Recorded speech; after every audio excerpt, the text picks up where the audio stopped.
በስመ ሥላሴ በስመ አብ ወወልድ ወመንፈስ ቅዱስ አሐዱ አምላክ አሜን። ሰላም ለእናንተ ይሁን። ውድና የተከበራችሁ የወይዜ እናቷ ዩቲዩብ ተከታታይ ቤተሰቦቼ እንደምናችሁ? እኔ ክብሩ ይስፋ ለመድኃኔዓለም እጅግ በጣም ደህና ነኝ። በያላችሁበት የክርስቶስ ሰላም፣ ፍቅር፣ አንድነት ከሁላችን ጋራ ይሁን አሜን። አዲስ የሆናችሁ ቻናሌ ሰብስክራይብ፣ ላይክ፣ ሼር እያደረጋችሁ ቤተሰብ እንሆን። ነባሮችን ደግሞ በሼር እና በላይክ አበረታቱን። የኔ ተወዳጅ ቤተሰቦች በክርስቶስ ፍቅር ወዳችኋለሁ፣ አከብራችኋለሁ። ዛሬ ይዤ የመጣሁት የዮሐንስ ወንጌል ምዕራፍ 1 ነው። ወላዲተ አምላክ አንደበት ነኝ። የዮሐንስ ወንጌል ምዕራፍ 1 በመጀመሪያ ቃል ነበር፣ ቃልም በእግዚአብሔር ዘንድ ነበረ፣ ቃል እግዚአብሔር ነበረ። ይህ በመጀመሪያ በእግዚአብሔር ዘንድ ነበረ። ሁሉም በእርሱ ሆነ፣ ከሆነም አንዳችስ እንኳ ያለ እርሱ አልሆነም። በእርሱ ሕይወት ነበረች፣ ሕይወት የሰው ብርሃን ነበረች። ብርሃን በጨለማ ይበራል፣ ጨለማም አላሸነፈውም። ከእግዚአብሔር የተላከ ስሙ ዮሐንስ የሚባል አንድ ሰው ነበረ። ሁሉም በእርሱ በኩል እንዲያምኑ ይህንን ስለ ብርሃን ይመለከትን ዘንድ ለምስክሩ ወጣ። ስለ ብርሃን ሲመለከት መጣ እንጂ እርሱ ብርሃን አልነበረም። ለሰው ሁሉ የሚያበራ እውነተኛ ብርሃን ወደ ዓለም ይመጣ ነበረ። በዓለም ነበረ፣ ዓለሙም በእርሱ ሆነ፣ ዓለሙም አላወቀውም። የእርሱ ወደ ሆነው መጣ፣ የገዛ ወገኖቹም አልተቀበሉትም። ለተቀበሉትን ሁሉ በስሙ ለሚያምኑትም ለእርሱ የእግዚአብሔር ልጆች የሆኑ ዘንድ ስልጣንን ሰጣቸው። እርሱ ከእግዚአብሔር ተወልዶ እንጂ ከደም ወይም ከሥጋ ፍቃድ ወይም ከወንድ ፍቃድ አልተወለደም። ቃል ሥጋ ሆነ፣ ጸጋንና እውነትን ተሞልቶ በእኛ አደረ። አንድ ልጅ ከአባቱ ዘንድ እንዳለው ክብር የሆነ ክብሩን አየ። ዮሐንስ ስለ እርሱ መሰከረ፣ እንዲህም ብሎ ጮኸ፣ ከእኔ በኋላ የሚመጣ ከእኔም በፊት የነበረ ከእኔም ይልቅ የከበረ ሆኗል። ስለ እርሱም ያልሆኑትን ይህ ነበረ።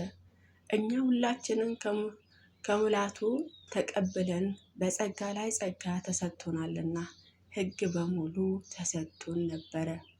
ጸጋንና እውነትን ግን በኢየሱስ ክርስቶስ ሆነ።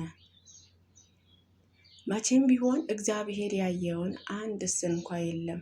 በአባቱ እቅፍ ያለ አንድ ልጁ እርሱን ተረከው። አይሁድም አንተ ማነ ብለው ይጠይቁት ዘንድ ከኢየሩሳሌም ካህናትና ሌዊያን በላኩበት ጊዜ የዮሐንስ ምስክርነት ይህ ነው። ምስክርነቱም አልካደም፣ እኔ ክርስቶስ አይደለሁምን ብሎ መሰከረ። እንኪያስ ማን ነህን? ኤልያስ ነህን? ብለው ጠየቁት። አይደለሁም አለ። ነቢይ ነህን? አይደለሁም ብሎ መለሰ። እንኪያስ ማን ነህ? ለላኩህ መልስ እንድንሰጥ ስለ ራሳችን ምን ትላለህ? አሉት። እርሱም ነቢይ ኢሳያስ እንዳለው ጌታችን መንገድ አቅኑ ብሎ በምድረ በዳ ይሁንላቸው ሰው ድምፅ እኔ ነኝ አለ። የተላኩትም ከፈሪሳውያንን ነበርና እንኪያስ አንተ ክርስቶስ ወይም ኤልያስ ወይም ነቢይ ካልሆን ስለምን ታጠምቀናለህ? ብለው ጠየቁት።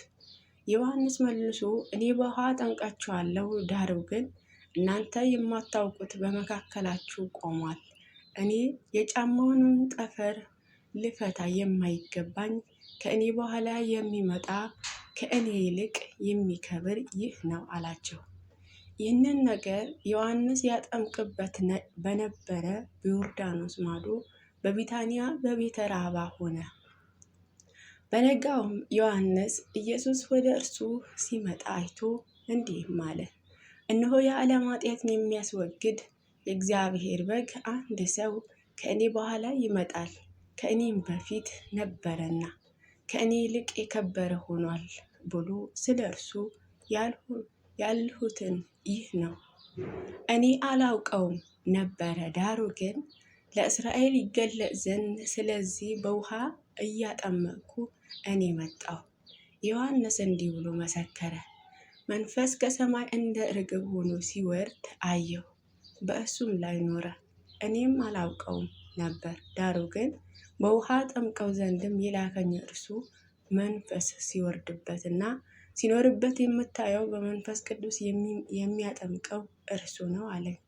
እኔም አይቻለሁም፣ እርሱ የእግዚአብሔር ልጅ እንደሆነ መስክሬአለሁ። በነጋም ደግሞ ዮሐንስ ከደቀ መዛሙርቱ ሁለቱ ቆመው ነበረ። ኢየሱስም ሲሄድ ተመልክቶ እነሆ የእግዚአብሔር በግ አለ። ሁለቱን ደቀ መዛሙርት ሲናገሩ ሰምቶ ኢየሱስ ተከተሉት። ኢየሱስም ዞር ብሎ ሲከተሉት አይቶ ምን ትፈልጋላችሁ አላቸው። እነርሱም ረቢ ወዴት ትኖራለህ አሉት። ትርጓሜውም መምህር ሆይ ማለት ነው። ረቢ ማለት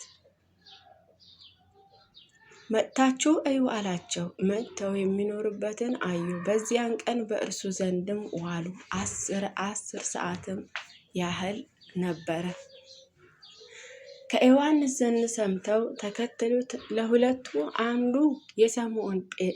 የስምዖን ጴጥሮስ ወንድም እንድርያስ ነበረ።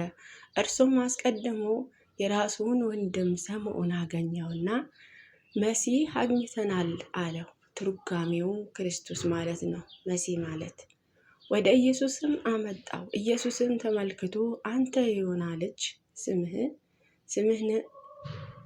ስምዖን ነህን? አንተ ኬፋ ትባላለህ አለው። ትርጓሜውም ጴጥሮስ ማለት ነው። በነጋውም ኢየሱስ ወደ ገሊላ ሲመጣ ወደደ። ፊልጶስም አገኘውና ተከተለኝ አለው። ፊልጶስም ከእንድርያስና ከጴጥሮስን ከተማ ከቤተ ሳይዳ ነበረ። ፊልጶስን ናትናኤልን አገኘው። ሙሴ በሕገ ነቢያትን ስለ እርሱ የጻፈው የዮሴፍ ልጅ የናዝሬቱ ኢየሱስ አግኝተነዋል አለው።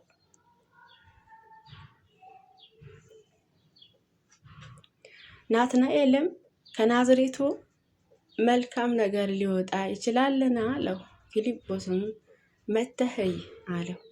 ኢየሱስና ናትናኤልም ወደ እርሱ ሲመጡ አይቶ ስለ እርሱ ተንኮል የሌለበትም በእውነት የእስራኤል ሰው እንሆ አለ። ናትናኤልም ከወዴት ታውቀኛለህ አለው። ኢየሱስም መልሶ ፊልጶስ ሳይጠራህ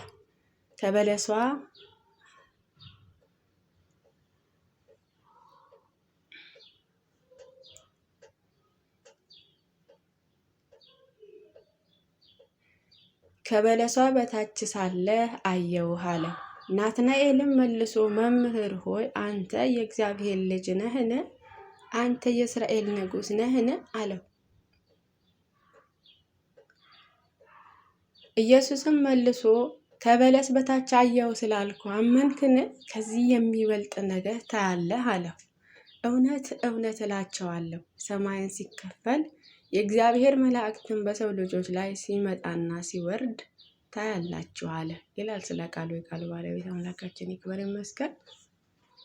ቅዱስ ቃሉ በልቦናችን ሰሌዳ ላይ ይጻፍልን። አሜን። አቡነ ዘበሰማያት ይትቀደስ ስምከ ትምጻእ መንግሥትከ ወይኩን ፈቃድከ በከመ በሰማይ ከማሁ በምድር ሲሳየነ ዘለለዕለትነ ሀበነ ወኅድግ ለነ አበሳነ ወጌጋየነ ከመ ንሕነኒ ንኅድግ ለአበሳነ ኢታብአነ እግዚኦ ውስተ መንሱት አላድኅነነ ወባልሐነ እምኩሉ እኩይ እስመ ኢያእቲ መንግሥተ ኃይል ወስብሐት ለዓለመ ዓለም። በሰላመ ቅዱስ ገብርኤል መልአክ ኦ እግዝእትየ ማርያም ሰላም ለኪ ድንግል በሕሊናኪ ወድንግል በሥጋኪ እመ እግዚአብሔር ጸባኦት ሰላም ለኪ ወርክሰ አንቲ እምአንስት ወብሩክ ፍሬ ከርስኪ ተፈሥሒ ፍሥሕት ኦ ምልዕተ ጸጋ እግዚአብሔር ምስሌኪ ሳሊ ወጸልዪ ለነ ምሕረታ ወፍቅሩ ለኪ ኢየሱስ ክርስቶስ ከመ ይስረይ ለነ ኃጣውኢነ አሜን።